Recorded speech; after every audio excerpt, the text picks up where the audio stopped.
Hello everyone, welcome to the HardReset channel, and today I'm going to show you how to change the language of your KOBO Clara Colour e-reader.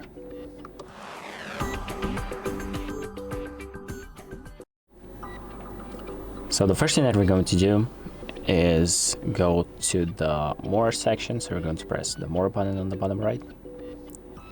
Then we're going to press Settings, and then press Language and Dictionaries, and then select your language option. So we're going to press on this window, and here are all of the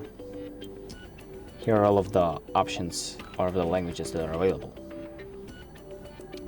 So just select the language that you need, the language that you want to change it to, and there, as you can see, once I selected Spanish, it has changed the whole e-reader to Spanish.